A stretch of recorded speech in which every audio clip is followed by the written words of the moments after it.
There's a handful of clubs that we've worked with that are, household names to help inform them on their technology stacks, on, guest experience type systems and services. And we learn stuff from them too. Like they've been at it for a minute. So I think there's a really cool collaborative relationship with a handful of clubs that we've, shared our best practices with, and our partners.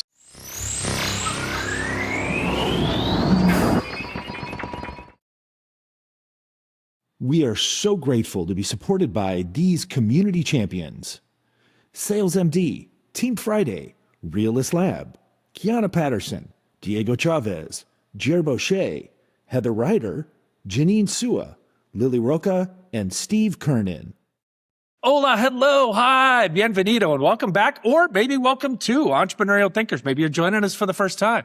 As you may or may not know, this is the show where I get to have weekly conversations with the best and brightest entrepreneurial thinkers, I call them, across all sectors and segments of society and industry, as we come together to try and understand how we can attack this world a little bit differently, but also how to hopefully lead the world a little bit better than we found it before the conversation. Today, I'm excited to be joined by an old friend from a prior life, Christian Lau, who's the Chief Technology Officer at LAFC, which is, for those that don't know or follow, that's the Los Angeles Football Club in our great city here in Major League Soccer. I'm going to tell you a little bit about him before we welcome him to the show, and we'll drop into an awesome conversation about all things technology, business, and soccer. I've been lucky enough to know Christian for many years now. We worked together in a prior life for a bit. And he always, even then and now, struck me as one of the smartest and most interesting people in the room, while also being able to discuss really complex technologies in really simple, kind of real world ways. He, to me, and this is why he's here today, is he's the prototypical entrepreneurial thinker in my mind. He's someone who uses cutting edge technology that's available to create human experiences while thinking originally about what's possible and not necessarily about what the limitations might be.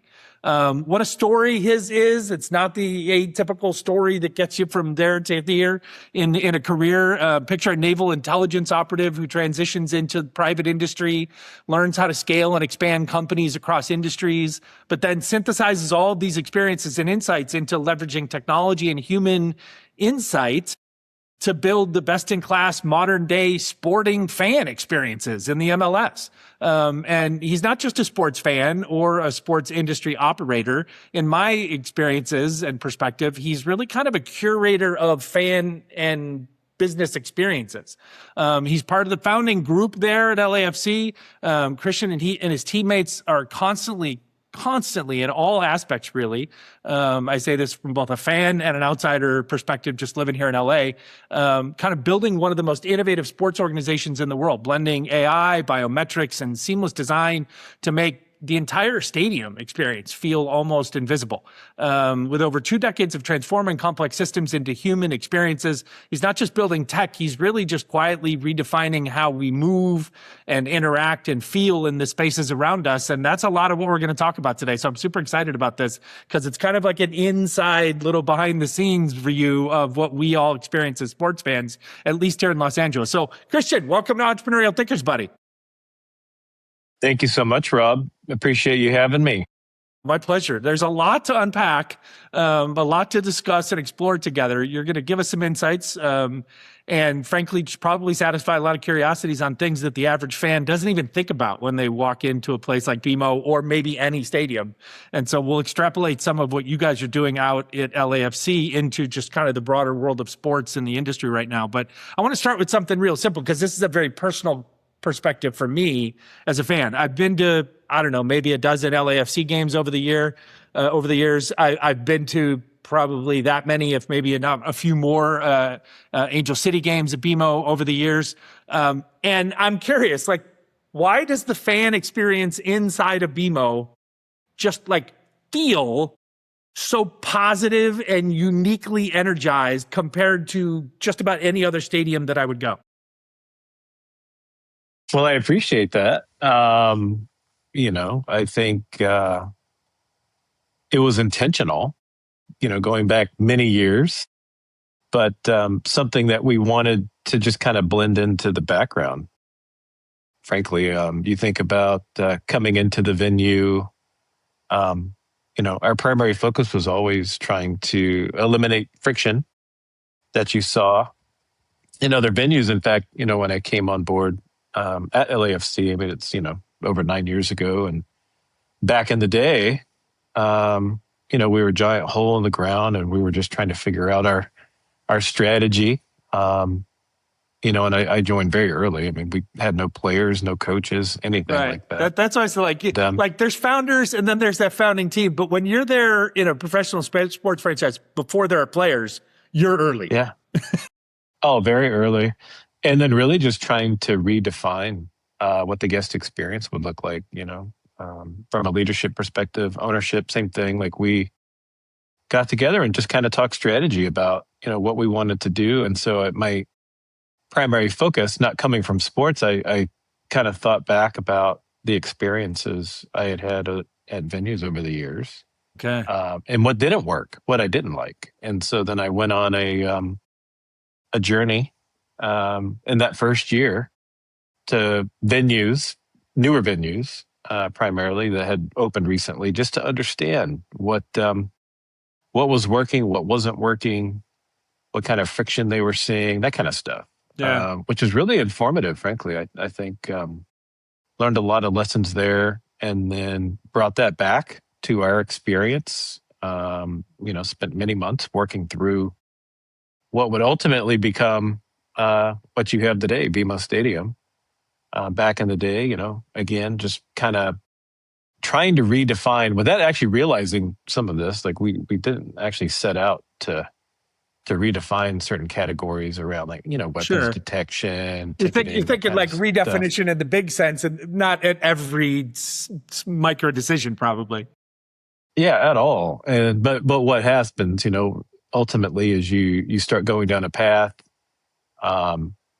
you deploy a technology and then you realize that, it's a step in time. There are things that just kind of occur to you. A good example would be, biometric ticketing, which is a thing these days. But, back in 2017, we're thinking through that wasn't a thing. Being a digital only venue, for example. So when we opened, we had no paper tickets. And if you recall back then, PDF was a normal thing. Like somebody would just print a ticket, and which is just not a great experience. And by the way, like people just don't really print that much either. So there was that bit. And so we opened in 2018 as a digital only ticketing venue, which was interesting because we had no legacy.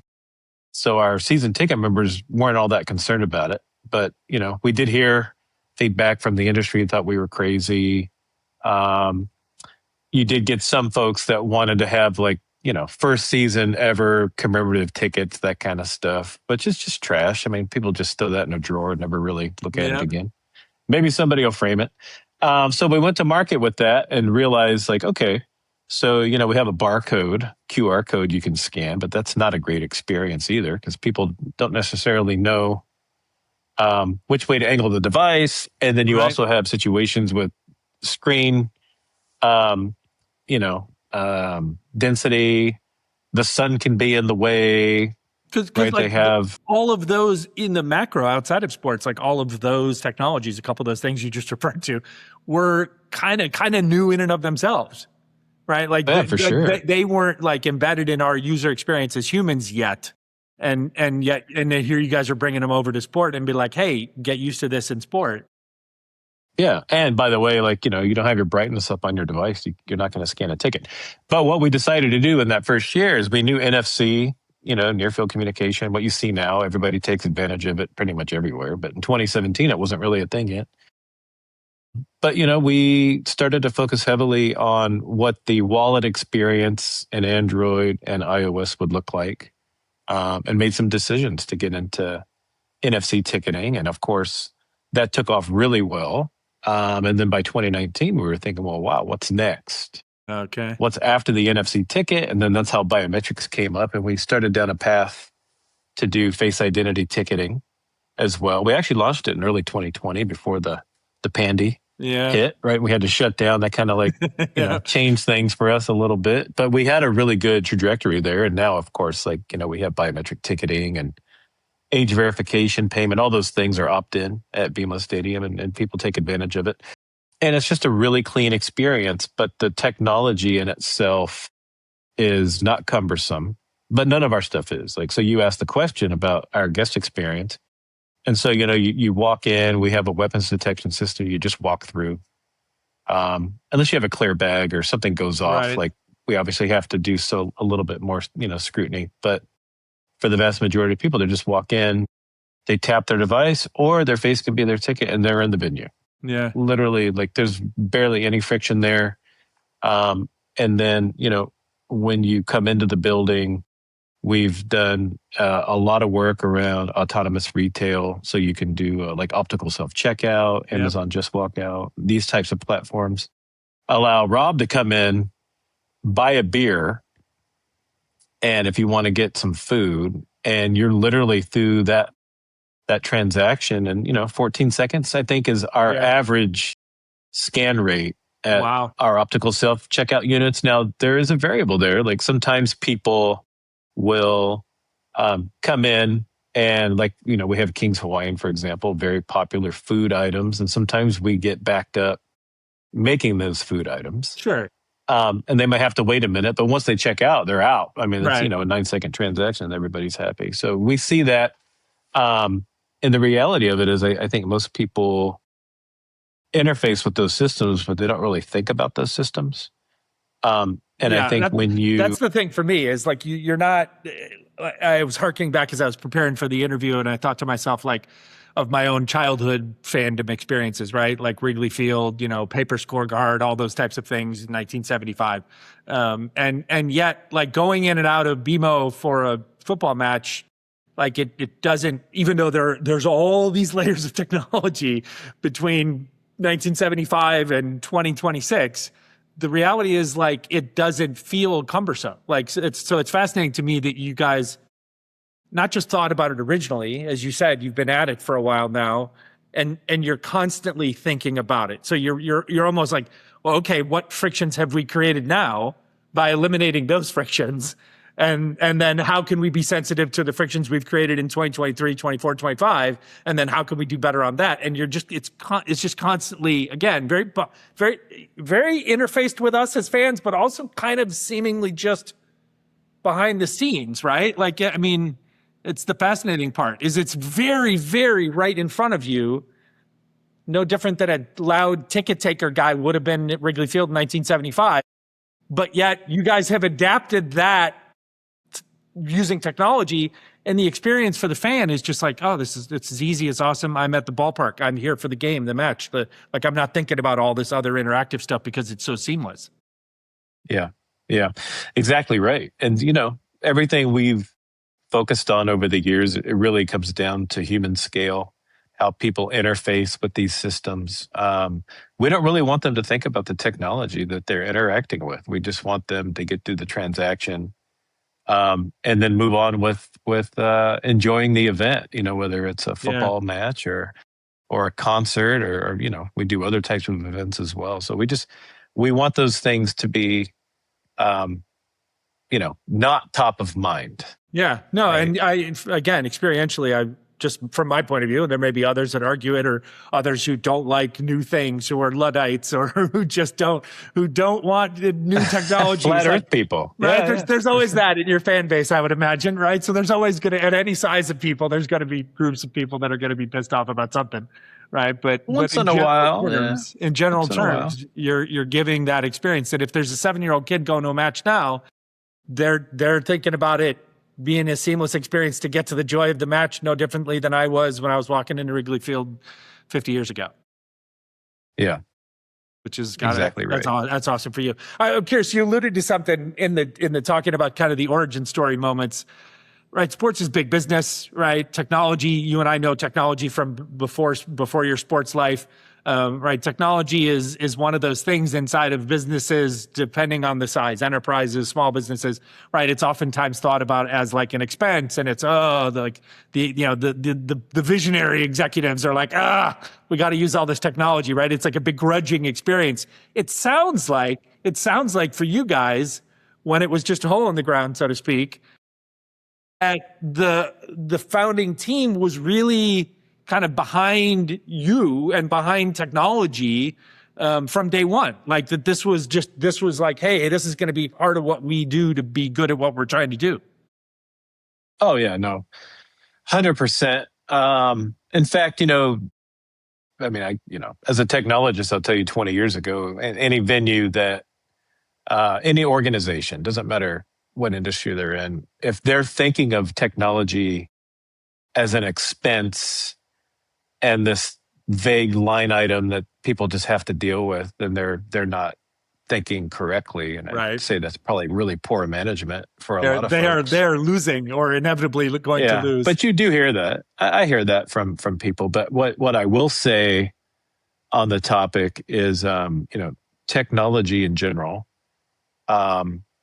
is a business driver for us. We don't get the revenue that we get today without having technology at the forefront of everything we do. Okay. Right. It just doesn't exist. But I think the ownership group understood that from the get-go. Yeah, a long time ago. And now I think sports and live entertainment, I think most, organizations that we work with anyway, I think they all get that now. Yeah. But you're not going to have a successful business without the proper investment in infrastructure. Infrastructure is the key to a successful business, to a stadium. And of course, not all sports, organizations own their venue. We own our stadium, which is kind of a unique thing for us and in our industry in general. But you have to have the rails, man. You've got to have the connectivity for not only for the, the guests to, live stream or do whatever they're going to do on socials, but then also transactions, right? Transaction speed, getting into the building, like all these things are microsecond transactions to like scan a ticket, scan your person as you're coming in, buying merchandise and food and beverage, like all these things are really important. And I think a lot of businesses in general, and when you think about technology, I'm not sure they think of it in that way, but it's things like cybersecurity back in the day were just kind of a nuisance. But now, that is one of the most important components of business. Like you can't run a business without having these practices in place. Right? And that arguably, if I could have like captured a speech you would have given 15 years ago, you would have been saying the same thing. You just would have been essentially predictively saying it then, right? And people would have been arguing. People might have been arguing with you about it, right, skeptically. But the truth was, you knew what was coming, and now you're playing in a playground, so to speak, where you get to enact all that with a group of owners and collaborators that absolutely believe what you believe, which from a leadership standpoint, that's got to be fun for you.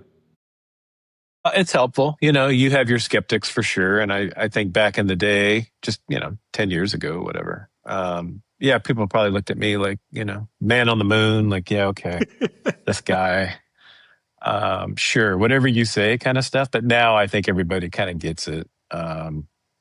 You're not going to drive a business forward in 2026 without having like the proper investment, thinking about the right strategy, artificial intelligence, which of course is a really hot button topic. We've been using artificial intelligence since 2017, so it's not new to us. People ask me about that, because we've been using AI for a very long time for a bunch of different things, and it's not all obvious to people. You're like, if you're coming. You're like, I'm old enough. We've been using AI since it was called machine learning. We've been using it for a long time. Yeah, it's been around a minute. In fact, most of our fans, our guests that come into the building, a lot of the systems they interact with are all AI with machine learning components too, especially around biometric identity, weapons detection, all of our smart stores. So everything related to optical self checkout and Amazon Just Walk Out. Those are all AI based systems. And we've had previous generations of those that we were testing. So this is just, we've been iterating for many years.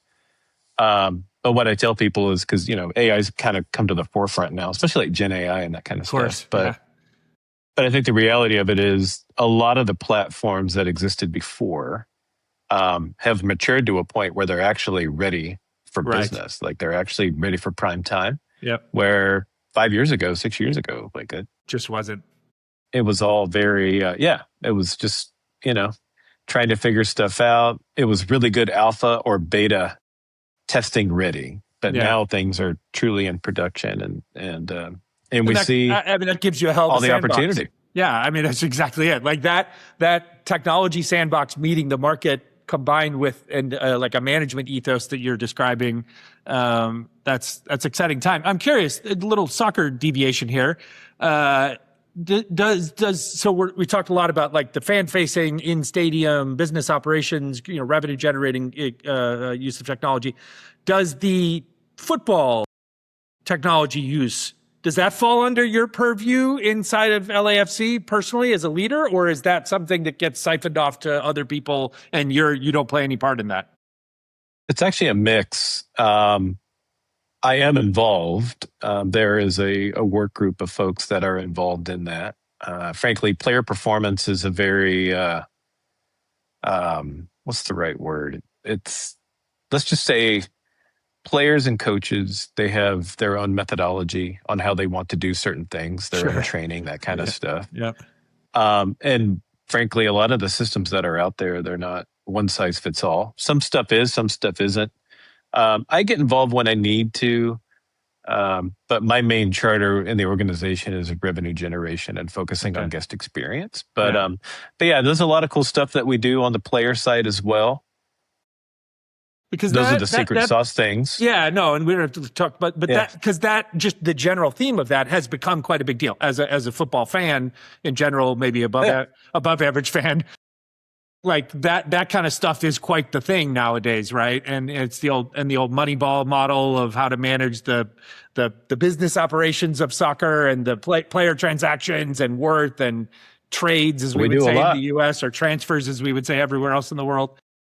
For sure, man. Yeah, and then yes, outside of performance, you alluded to it. There was when it comes to figuring out what players we want, scouting, those types of things. There are systems in place that we have. We have partners in place in those areas. But those are the things that we don't really. You're never going to hear about it. No. Which is funny because you think about sports, like we're very collaborative across organizations. Like front offices get along really well. Like there's a lot of stuff we'll do with other teams, other leagues, and including, We are so grateful to be supported by sponsors like our friends at Haney and Company. We all know that in today's complex financial landscape, having a trusted advisor can make all the difference. Since 1960, Haney and Company has been providing comprehensive accounting services to a diverse range of clients, from small businesses to large corporations. With nearly 400 professionals across 13 locations, they offer services in tax, audit, business consulting, and client advisory. In fact, their commitment to excellence has earned them recognition from Accounting Today and Forbes magazines. At Haney and Company, though, it's not just about balancing books. It's about building lasting relationships based on trust and mutual growth. So visit HaneyCPAs.com. That's HaneyCPAs.com to learn how they can support your business's financial journey.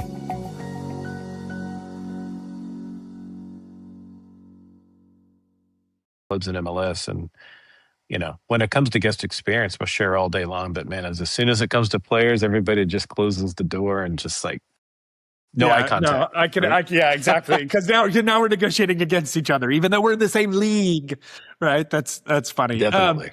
That's a great segue. You're a fantastic podcast guest, right? You just segued into the next thing I was curious about. You talked about it in your opening, like having that time during that first year. But I know, because I follow you on socials, like I know you still do it regularly as part of your work. Is like you're out there around the world, like you're out there visiting with other clubs in other teams, franchises in other sports. You're visiting with some of the best, quote unquote, like biggest name clubs in your own sport around the world. Like, I'm curious, is that as much give as take? Like, are these, as you just said, are these like really collaborative conversations around the present day and the future of guest experience and revenue generation and basically everything but the player side? Yeah, absolutely. It's very collaborative. There's a lot of things that we do as an organization to work with other organizations. We learn from them, they learn from us. We've got, a very robust partner stack, right? Companies that we work with. We will have conversations on their behalf with other organizations. Okay. If they're trying to go to market with something, or, we've made a decision to do a thing, and then that partner will reach out to us and say, hey, will you talk to XYZ? And so that comes up. And so, there's a lot of commerce on the back end of a lot of what you see me doing. And, you probably see less than 1%. On socials, I don't post as much. No, of course. I mean, this is me. I could. This is me seeing and then knowing you a little bit and then extrapolating what I suspect you're doing with your job, right? But but there's a lot, and then we work, with obviously within sports and live entertainment, but we also do some things outside of sports and live entertainment where the technology we've deployed has practical application in other verticals. Areas. Okay. Which you see a ton of, right? Especially the stuff we're doing now. It's all at scale. It's all meant to basically, provide services to thousands of people at once. In our case, 22,000 people come into the building. At once, right, yeah. Roughly. But you think about airports, train stations. I was just going to say, like, you actually... Convention centers. Yeah. All the things. Triggered... Right? So, pun intended when I say triggered. You triggered a thought earlier when you mentioned weapons detection stuff in the stadium. I hadn't written this question down, but now I'm just curious about it, right? Like, I know I'm a public transit user here in town, heavily so. And so I know that like the LA Metro in this last year and a half was doing some pilot testing at different stations of various types of weapons detection systems and whatnot. And that there's like a perfect example, like, there's a massive public institution agency, right? That arguably in this case, and it's not about being ahead or behind, but arguably in this case is like behind the curve technologically versus you, this one private enterprise, although you have a high profile, like you're still just one private company essentially who's mastered the use of it at scale for your own crowd issues. And that's fascinating to me, right? Like that public sector organizations could come to the private sector and be like, hey, guys, like, what do you know, Christian? Like, what have you learned? I'm the CTO of Metro, and I'm not saying this conversation is happening, but like hypothetically, right? Like, I'm the CTO of Metro. Like, hey, what are you guys figuring out with your technologies that you're using? What are the best practices? Like that's some true, to me, entrepreneurial thinking across industries. That's fascinating that you have that kind of those types of examples happening in your commercial relationships. Yeah, no, exactly right. And then, you think about weapons detection specifically, that industry is still relatively new. And what I mean by that is, sure, we've had magnetometers for 80 years or so. Yeah. They've been around forever. The next iteration but that's just new. Very old school, But the system we use is millimeter wave radar-based technology, which didn't exist up until they brought it up. And it was just these guys that decided that they had a better widget. And so that's why we went in that direction, because we needed to detect things that were obvious, but then the less obvious things too. Yeah. That's amazing. And so that's worked out real well, but there's a lot of application for that technology. And we've been involved in that sales process with them on a few occasions. A lot of eyeballs on it. I can tell you though, like we were their first sports customer. Okay. But they are doing really well in school districts, universities, the places that you wish you didn't have to have, of course, weapons detection. Right, yeah. But yeah. I'm curious. These things will scale. I'm curious something else, and this is very much a football specific comment I'm about to make, but right, like there are for the football fans that are listening or part of my community, like, there are huge clubs. LAFC is a huge club, but they're the mega clubs, right? At the global level, right? The Barcelonas, the Madrids, the Liverpool. I'm a Liverpool fan, right? Like the Chelseas, the whomevers, right? Like there are those massive clubs. We are so grateful to be supported by sponsors like our friends at Chisos Capital. Everyone knows that raising capital is hard. And frankly, finding the next pool of entrepreneurs to get access to as limited investors is sometimes impossible too. Do you have a big idea, a dream you're building, but you're struggling to find early funding? Well, Chisos is changing the game for founders, creators, athletes, and investors. Whether you're launching a startup, growing your creative brand, or training for the big leagues, Chisos backs you. Chisos uniquely invests up to $100,000 in people, not just products, whether they be entrepreneurs, creators, or even athletes. With their unique CISA model, convertible income share agreements, founders get flexible funding without giving up equity or ownership, and investors get attractive returns and great upside with less risk. Chisos works for both investors and the people bringing our world to life. If you're seeking access to a truly diverse pool of deals, or you're someone who feels overlooked by the VC game, Chisos is ready to back you. So apply now at chisos.io.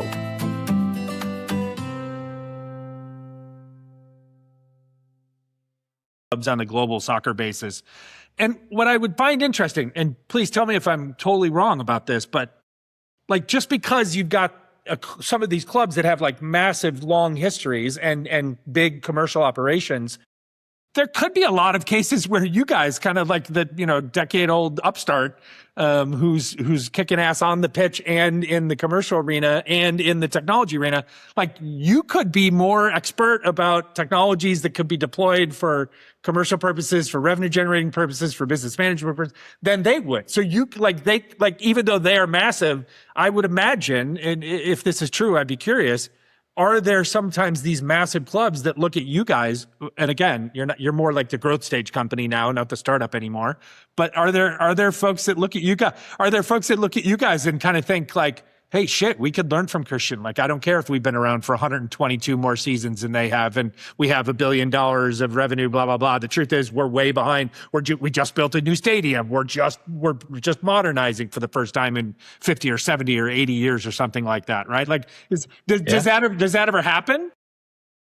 Yeah, there's a handful of clubs that we've worked with that are, household names to help inform them on their technology stacks, on guest experience type systems and services, and we learn stuff from them too. Like they've been at it for a minute, so I think there's a really cool collaborative relationship with a handful of clubs that we've shared our best practices with, and our partners as well. Some of the stuff that we've deployed at BMO Stadium has made its way to venues around the world as well. And that's so awesome. Those are always active conversations. But it's got to be fun for you to see too, like a little bit of a proud dad kind of thing, right? Like, hey, this is cool. This is what we did.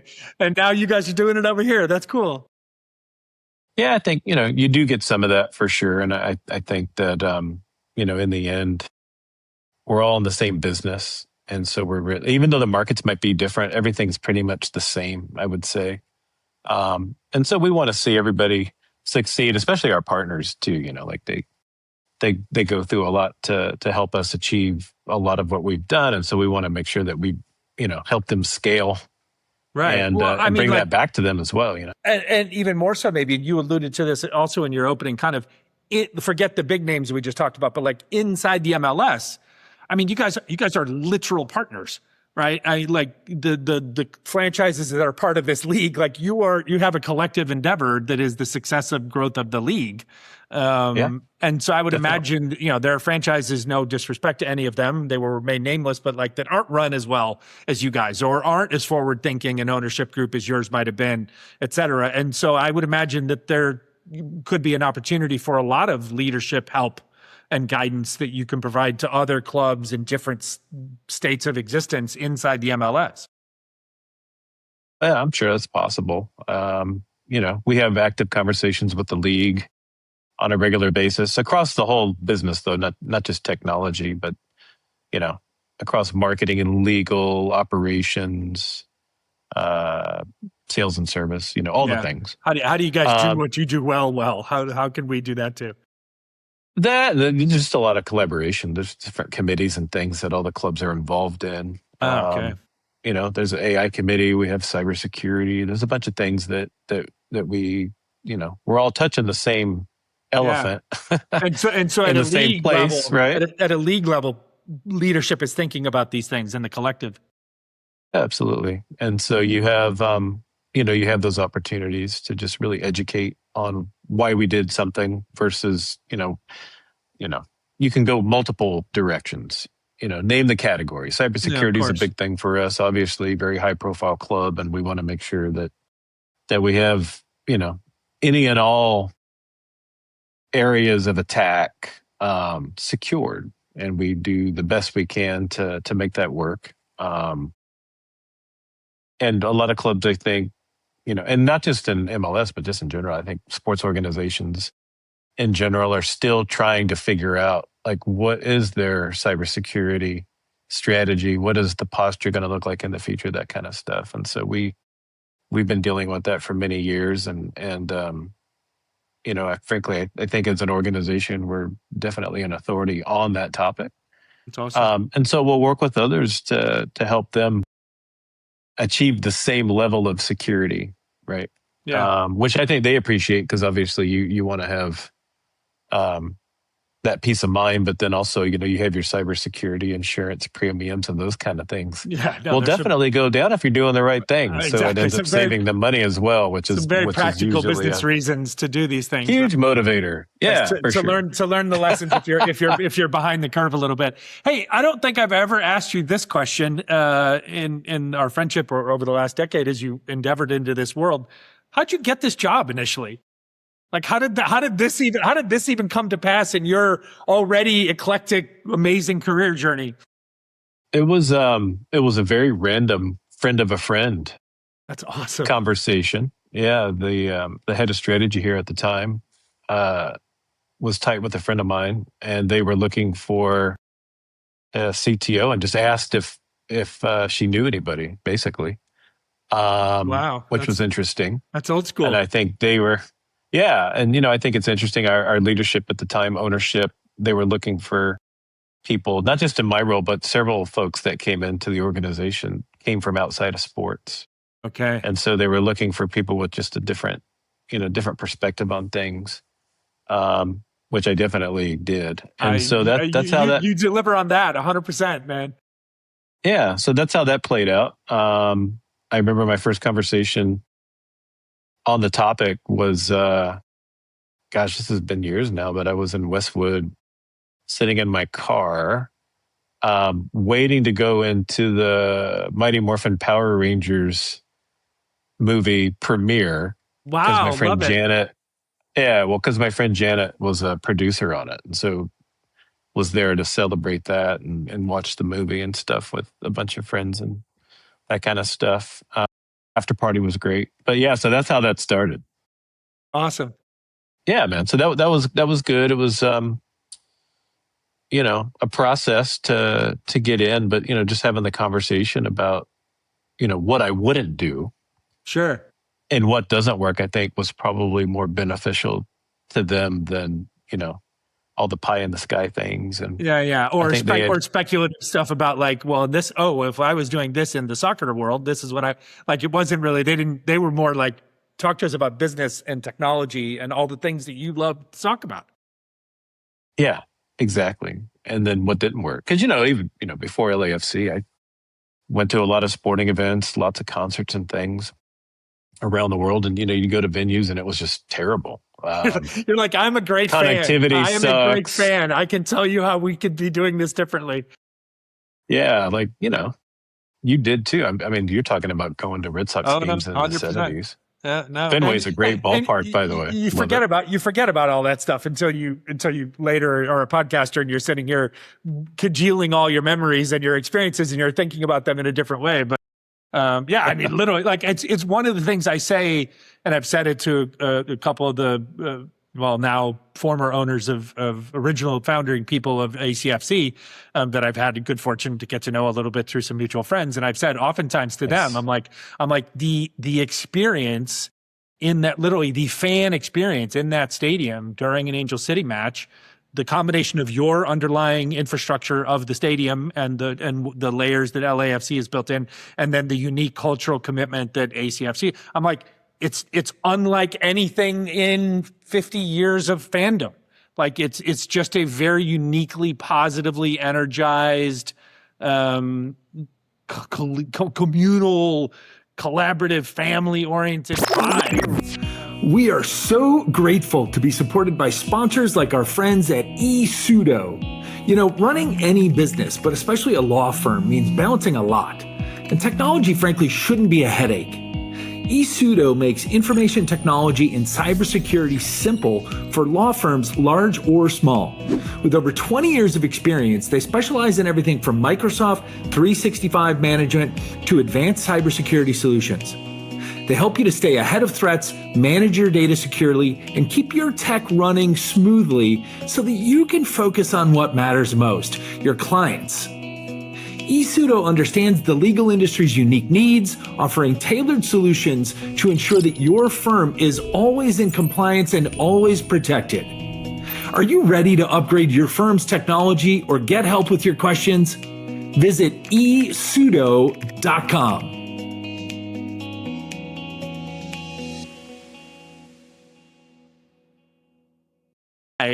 That doesn't present itself in some other sports, in present day sports fandom, where I would be much less interested in going to a game or a match or something.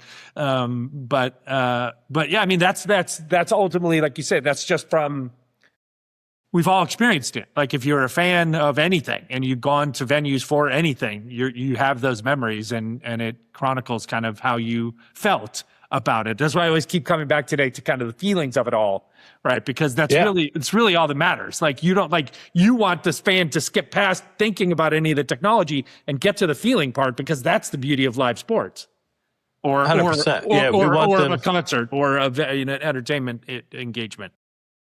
Yeah, we want them to enjoy the day, and not have the memory be, it took me 45 minutes to buy food. Yes. Like, I mean, it probably did take me 45 minutes to buy food as a Cubs fan in Chicago in the 1970s, but I don't care, because the rest of the experience was like so good that you're like, okay, right? So you just don't think about it. I'm curious, you've mentioned it a few different times, and I would love to hear about the differences. Like, LAFC, beyond the soccer team and the professional football club that we're talking about, like, you built the stadium, you own this stadium. You are as much as a CTO of the stadium as you are CTO of the soccer club, even though I didn't describe you that way in the opening. Like, is there a material difference in how fans of concerts at BMO or like concerts in sports is the main comparison? Because you also do smaller events, you also host conferences and, those types of things that go on, like in your meeting spaces and whatnot. And I imagine those are obviously different because the scale is so different. But like, is there a fundamental material difference when you're thinking about how to use technology in a fan-facing way between a music experience, a concert venue, and a sports match? Yeah, I mean, we look at it, through a different lens, but ultimately, when it comes to specific to stadium operations, the audiences are different. An LAFC audience is, not crazily different, but slightly different than an Angel City football club audience. And that's mainly down, the types of people attending, demographics, lots of families, those types of things. But when you start getting into concert, it really depends on the concert, depends on the artist. Okay. We do a lot of K-pop in our venue, for example, and you've got people under the age of 17 that heavily index for those types of concerts. Yeah. You have things that in the past, Rufus Du Sol, Carlos Santana. We've had Iron Maiden in the past. We have Iron Maiden again in September. Older demographic, completely different. Likes, dislikes around food and beverage, those types of things. And so we try to, we have the things, obviously, that people like: beer, alcohol, certain chicken tenders, like those types of things. Basically, they're across every type of event. The technology that we use for all of our operations, it's all the same because we know we have different audiences, but we're very intentional about how we deploy technology. That's why you see, LAFC, Angel City, obviously two different organizations under the same roof. Angel City puts their, magic dust, whatever you want to call it, on top of the experience, but the underpinning is still is you guys, our tech, and it's same with concerts. It's all the same, but we know like we're going to service that audience regardless of what type of audience it is, because we've made the point to like invest in the right technology, knowing that we've got younger demographics. That's why biometrics and optical self-checkout and just walk out work so well, man, because we have a very young demographic across every line of business. Right? Okay. So there's less like user resistance in part just because it's a more technologically adept, open-minded user group. Yeah, for sure. But even, it's interesting. You start getting into like Gen X, boomers, those types of things too. I think they get a bum rap because the reality there is they also adopt technology relatively quickly. The optical self-checkout conversation, something we've been doing for a few years now, like the uptick in people wanting to use that technology and why we've deployed it so vastly now. We barely have a traditional belly up model anymore. Just about everything's, self-checkout. We came to those decisions because we surveyed our guests, right?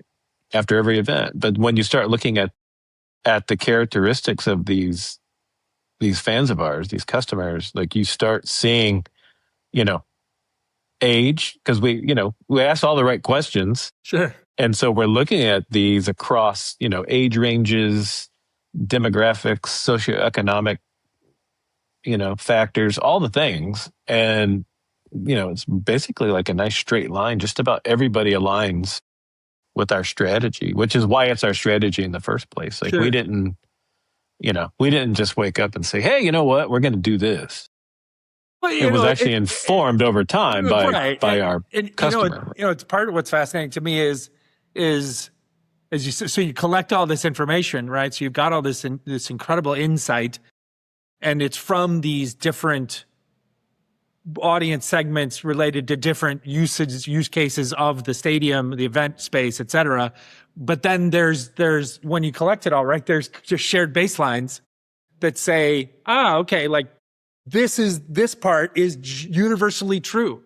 Like this is universally true, whether it's the K-pop fan or the Gen X, VIP season ticket holder, like they're all bought in on this core portion of what we do. But then over here, it's more, to me, it feels like the way you're describing it, more like turning up a volume knob, right? Like talk about dating myself right there, right?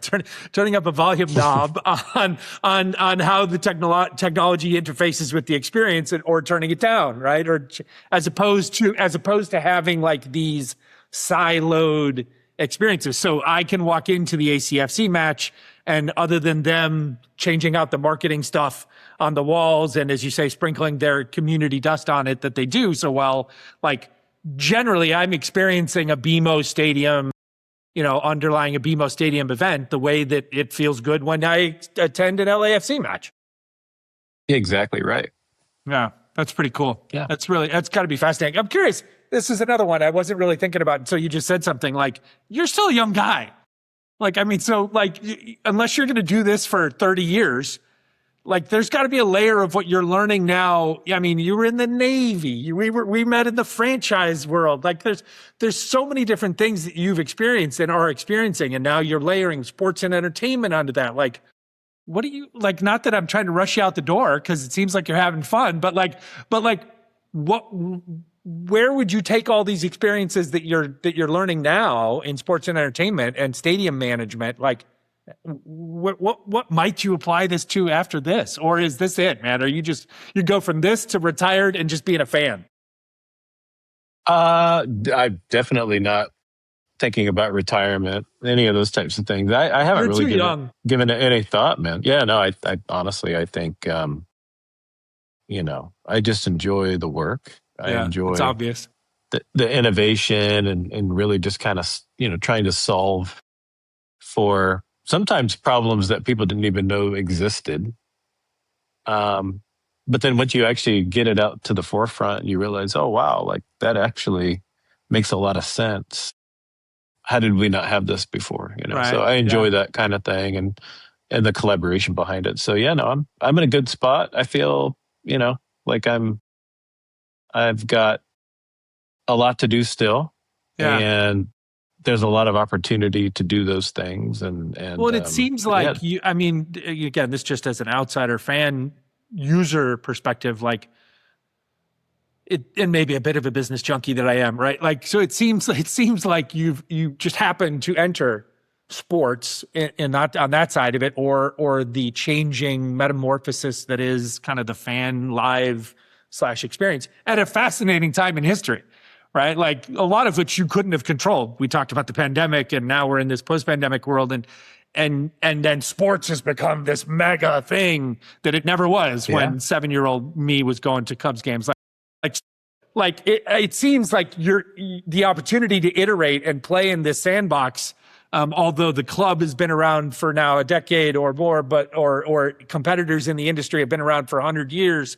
Like the truth is, seems like it's really, really exploding right now. Like this is very much a thing in the business of sports and entertainment that could keep you busy for the next 20 years. easily. Yeah, no, I think we're in a really good, time. When you look at the space-time continuum, you look at where we're at now, you look at the technology that's in play, you look at the innovation, you look at the fact that we're leapfrogging versions of different platforms. I tell people in our space, we only focus on best of breed technology. But you're best of breed till you're not, right? So and those windows are shorter than they ever have been. Oh, it's wild. Yeah, no, that's a very true statement. And we're on our second, third, we've been around 9 years now. Longer than that, but as actually playing and having a functioning stadium, 9 years. And we're on our second, third, and in a couple cases our fourth generation of whatever that technology is, right? Yeah. And so we're always iterating, always working on what's next. It's just like this natural evolution of technology, and whatever it is. I mean, it could be, I've said it before, autonomous retail, network connectivity, 5G connectivity, like all the different things. Stuff that literally didn't exist, right? Like not that long ago. Yeah. That's the and part. going back to 2017, like we had Wi-Fi. What was that? Wi-Fi 5X standards back then. Yeah.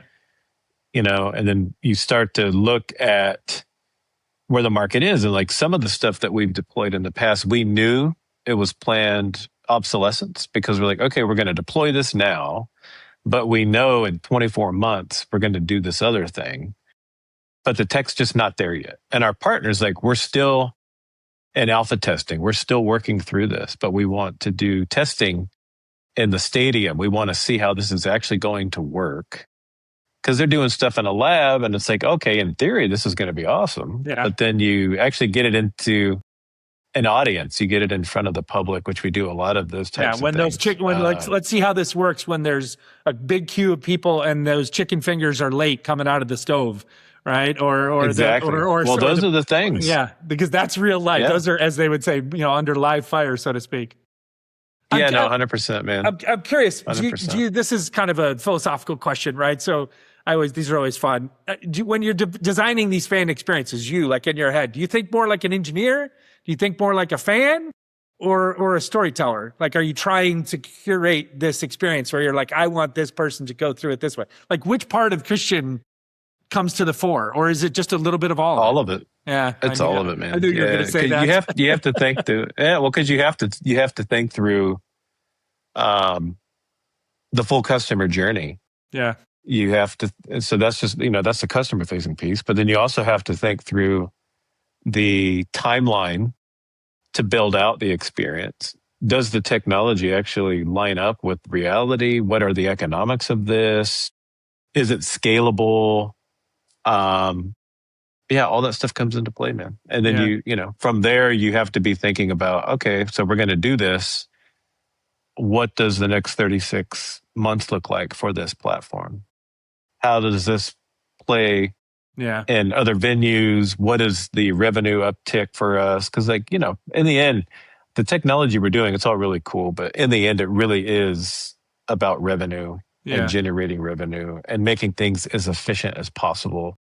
And that now you're the strategist, the chief technologist, the business owner. Like you're all these other parts of your persona that layer into the three that I picked out. Like you're thinking about it all. No wonder you're having fun, dude. My goodness.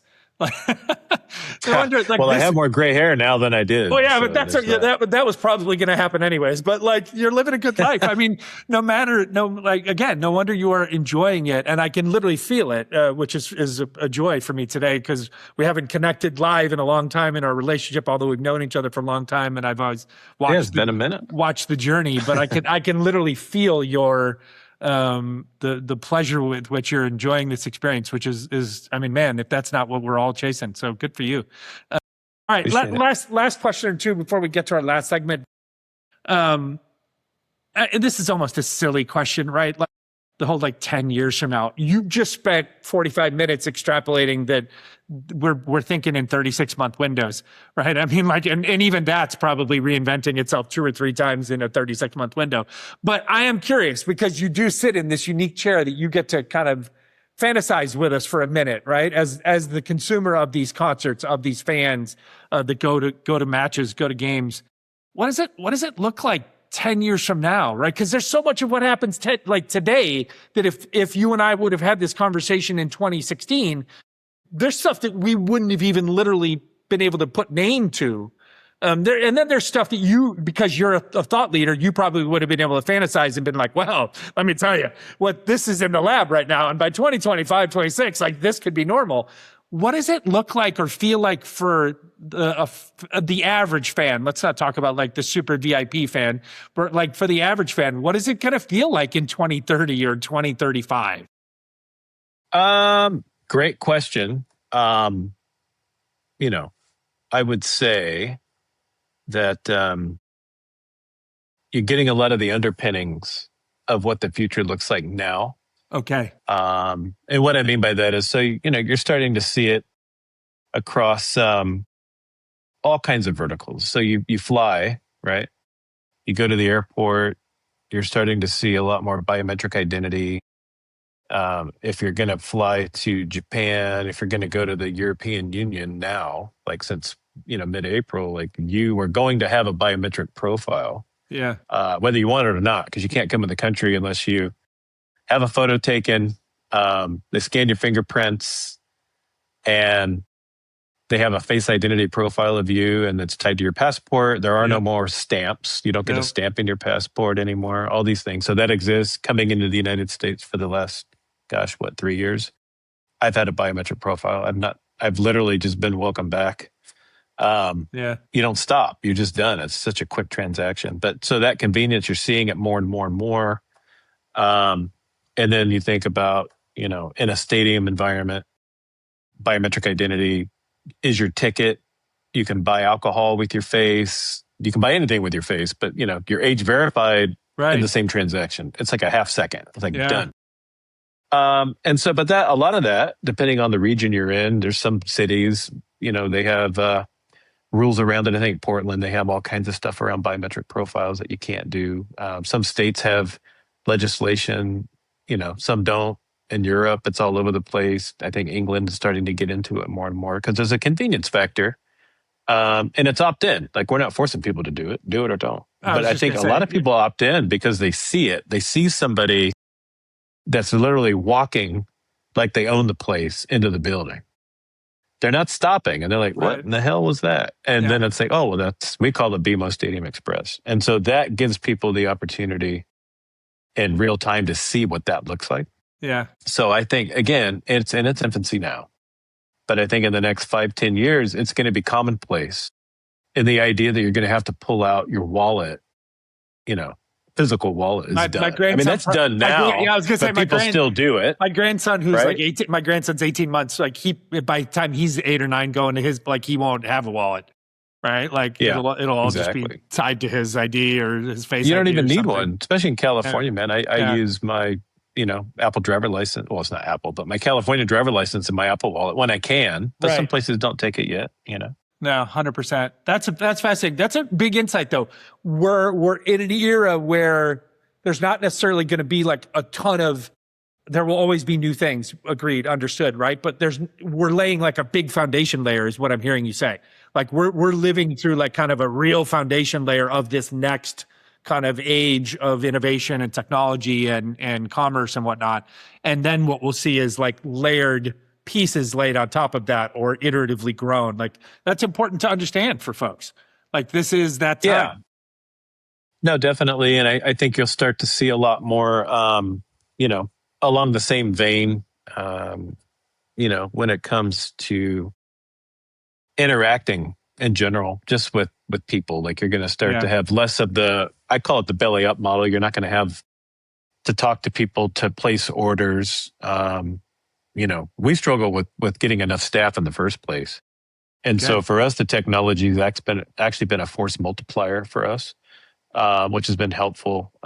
So we still have the same number of people. Yeah. But now we're having them do other things. So we're not, technology is not replacing people. It's more like, they're helping us build orders. They're able to give more one-on-one VIP treatment to our season ticket members. They're not in a hurry to like do a thing. Right. And so the assistant overall is just a better experience. And you're starting to see more of that. You think about, some of the stuff we're working on in the digital realm, mobile app, for example, like we're really focused because, today apps are very utility based, like you get your ticket, that kind of stuff. But we're looking at, and, don't want to get into too many details, but, using AI, using an agent that basically is your interface into all the things that you could possibly need from us, directions, and that'll be tickets, the cool stuff. And then, buying stuff, whatever. Like there's just a lot of things that we're working through now. But we're just laying the foundation. A good example, we have we had Uber as a rideshare partner back in the day. Our rideshare partner now is Waymo for LAFC. Like that's autonomous vehicle, amazing organization. Been in Waymo's since the beginning. So it's been a minute. Wow, that's pretty cool. But that's just like the natural progression of things. And there's some of the stuff that we're working on in the realm of the digital experience for season ticket members, ticket buyers. Yeah. I'm being very vague, but there's just stuff coming. That's okay. Yeah, no, trust me. Actually, it's funny. You'll enjoy a busy guy. You don't have time to listen to tons of podcasts, but you'll enjoy actually. It's either this week or next week. I'll check and I'll message you. But I had a chance to interview some guys from Belgium. One has a funny personal relationship to me from way back in the South Orange County days, former professional basketball player in Europe. And they're working in the kind of, let's call it just digital fan experience kind of realm. And it was fascinating to like listen to these guys talk about why they're doing what they do and what they're doing and how the engagement has been in the early days, their startup phase with some clubs in Europe and stuff like that. And as I was been preparing for this conversation, I was kind of like, oh man, I could see some overlap with this stuff in the future. So you'll probably enjoy that conversation because it'll be like, oh yeah, this is the kind of stuff we're doing, right? Which is awesome. That's really cool. Yeah, let me know. Last question for you, and to get you out of here. You've been so gracious with your time. I really appreciate it. This has been a blast.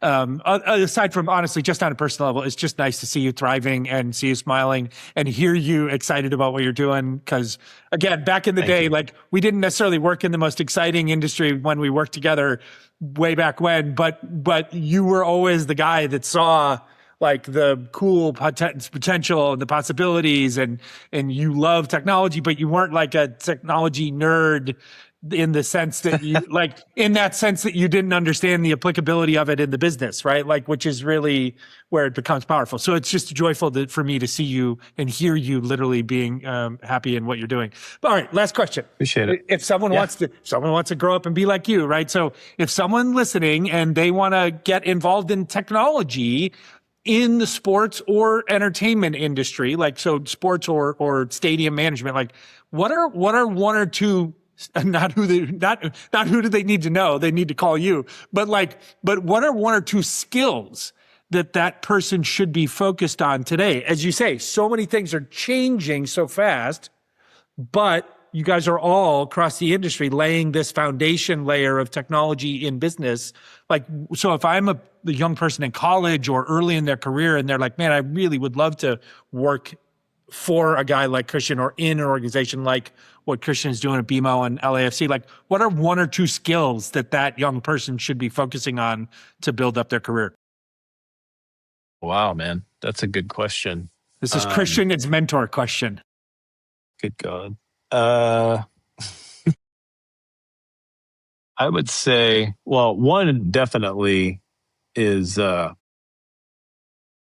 I don't know if this is actually a skill, but I would say listen more and talk less is very important. Trust the people that you have within your organization, on your team, get their feedback, listen to everyone, even the folks that I call the flat earth people that don't really get things and they don't know what they don't know, but we try to help them along regardless. But they're definitely useful in the fact that, they help you think through some of the stuff you hadn't thought about. And 100%. Then what is a friction point, that kind of thing. So that's really helpful. But I think anybody, it's not really a skill. I think it's more just listening and understanding. I would argue in today's world where we broadcast ourselves so much, right? That skill of listening professional, like listening and asking great questions. That's a hugely important skill. Is there a technological area that they should be focusing on more versus less, or just all of them? Not really. No, I don't think so. I have, I've been building my repertoire of technology for a very long time, and I try to forget a lot of things, frankly. Because there's just a lot, man. There's only so much bandwidth you have in your head, but but it all comes back to you over time. But I wouldn't get overly nuanced on the construct of technology and learning technology. Like, if you should have a really good business brain, right? So my whole education was around business. Like it wasn't even technology. And I think that's really important. I also think for the stuff that we do, negotiation is really important. You need to understand how to negotiate. And it's not just deals, it's really working through, I work a lot with engineers. I've got partners and companies that everybody's heard of. And I work with their product teams, their design teams. I'm working with engineers and just eggheads, great guys, but can't get out of their own way sometimes. Yeah. And you just have to be able to, and it's not always a negotiation, but you just have to have the head for getting to where you need to get and understanding what the deliverable is going to look like, what the tangible stuff will be at the end of it. But then you're going to have to fight the fight, right? Because you have folks that see things differently. You have to win hearts and minds, all those things. Like I deal with that. Even after all the stuff we've done, like every once in a while, something will come up where like, hey, we should do this. And, you still get a little pushback, right? Sure. Which is natural. It's fine. But I think if you can win those folks over, it just changes the dynamics, obviously, of that conversation. But then also once you deliver something and then everybody's kind of like, oh, wow, yeah. Okay, I see it now. I get it. Yep. I love that right. to the guy with technologist in his title, you answered that last question exactly almost as I suspected you would have, which is you brought the humanity back to the conversation, right? So the best advice to someone listening is hone in on your human skills, right? Hone in on your human and leadership skills. And yes, like get versed in all the technologies of the era and of the time. But it's a very easy trap. Some people could have been listening and thinking like, oh, he's going to tell me I should super focus on AI or something, right? Or agentic AI versus something else. And I never would have expected you to do that. So you didn't, which is great. So like those are universal lessons you just shared that are absolutely applicable to finding a way into any spot in this industry or any industry. So thank you for sharing that. And thanks for sharing just again, just the whole conversation. How can, before we close out, we'll put all this stuff in the show notes, but like, if you want folks to come and find out about LAFC or come to a match or find out about a concert at BMO, like what's the website address or where should we send them on socials? Just, LAFC.com. You can Google us. You can use DuckDuckGo if you want some privacy. Did you see? There we go. Check out BMO Stadium. You can use Gemini. Actually has a really good, that and ChatGPT, I suppose. They do us justice if you do a search for us there. And then me personally, it's just, my name, right? LinkedIn and Instagram, I'm out there. So feel free. I actually probably interface with people more on Instagram than I do LinkedIn. Awesome. Good for everybody to know. LinkedIn I save for announcements and things. Partners want us to say stuff sometimes. Of course. Yeah. We'll use my channel or the LAFC channel on LinkedIn for that. But yeah, it would be great to hear from people for sure. I appreciate that. And I'll make one little personal plug as we close. One of the great things about LAFC matches at BMO or BMO as an experience for other purposes or Angeles City is that you can get to it here in Los Angeles super easy via public transportation. So literally 100%. Like that is how I get to matches or events at the stadium is I come all the way up here in Hollywood and I take the subway all the way down and I'm there and it's hassle free. And by the time you make it to downtown and you curve out towards that part of the line that you're on, the trains are filled with either ACFC fans or LAFC fans. And it becomes this kind of preemptive and then post-match experience, which is really great. And frankly, the way that I think, sports in a big city should be experienced is a very communal thing. So if you're in town and you've never experienced BMO, it is also maybe the most accessible arena setup thing we have going. So make sure to check that out. But buddy, I love it. Thank you so much. This was great. Really, really appreciate your time today, Christian. Thank you. Appreciate your time as well. And as always, we thank you so much for listening and watching. Today's show is produced by our team at the Storytellers Company in Mexico City and Los Angeles. And you can always find, follow, subscribe, and share our show as found on Spotify, Apple, YouTube, or wherever you find your favorite podcast by searching Entrepreneurial Thinkers with Rob Ryan. You can also follow along on our various social media platforms for clips and contents at Entrepreneurial Thinkers. And if you'd like to connect with me, our host, you can find me just about anywhere on social under the handle I am Rob Ryan. Thanks and have a great day.